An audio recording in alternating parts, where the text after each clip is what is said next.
ষাটোর্ধ্ব মোহাম্মদ আবুল কাশেম, যার বাঁশিতেই জীবন, বাঁশিতেই জীবিকা। ১০ বছর বয়সে বাবা সোলাইমান মিয়ার হাত ধরে বাঁশি তৈরির কাজ শুরু হয়। এভাবেই চলছে ৫০ বছর। এখনও ধরে রেখেছেন এই পেশা। তার তৈরি বাঁশি দেশ ছাড়িয়ে ইউরোপ, আমেরিকা, ইংল্যান্ড, মধ্যপ্রাচ্য সহ যাচ্ছে নানা দেশে। কাশেম মিয়া যেমন বাঁশির কারিগর, তেমনি তার বাঁশির সুর ঢেউ তোলে হৃদয়ের পরতে পরতে। রাখালিয়া বাঁশির সুরও যেন হার মানে তার কাছে। কাশেম মিয়া কুমিল্লার হোমনা উপজেলার শ্রীমুদ্দি গ্রামের বাসিন্দা। তার মতো এই গ্রামে অন্তত ৩০টি পরিবার বাঁশি তৈরির কাজ করেন। প্রায় ৪০ বছর ধরে বাঁশ কেটে বাঁশি বানান একই গ্রামের আব্দুল করিম।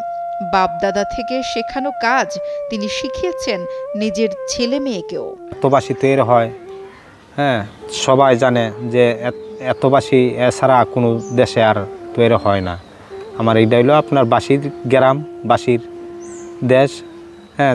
রাত্রে ঘুমায় বাঁশির সুর কন্যা মানুষ, আবার ঘুম ভাঙ্গে বাঁশির সুর কন্যা। বাঁশিটা বানাই আমি ৪০ বছর হইব।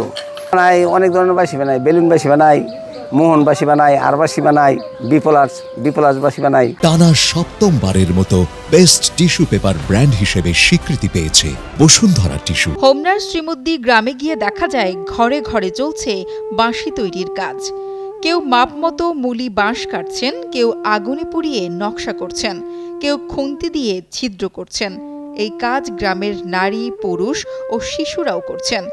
এখানকার বাঁশির সুনাম থাকায় দূর দূরান্ত থেকে আসছেন ক্রেতারা। খরচ দেখলে বাঁশি কেউই বানাইতো না। একটা বাঁশি তৈরি করতে আপনার ২৪টা লোকের দরকার পড়ে। এই বাঁশিটা স্বয়ংসম্পূর্ণভাবে তৈরি হইব এরকম ২৪টা লোক লাগবে।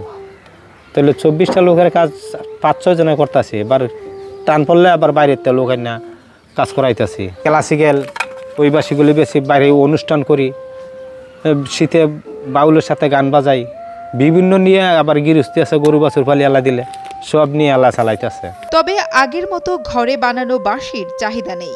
কারিগরদের আয় কমে যাওয়ায় তার বাপ দাদার আমল থেকে পাওয়া এই পেশা পরিবর্তন করছেন অনেকে। বাঁশিটা মনে করেন প্রথম আমরা এই যে এইভাবে কাটার পরে মনে করেন আরেকজনে নিয়ে এটারে দাগার পরে মনে করেন গাই করে সারলো, এটা রং দিয়ে লেডি হইলে মনে করেন ঢাকা মার্কেটও যায়।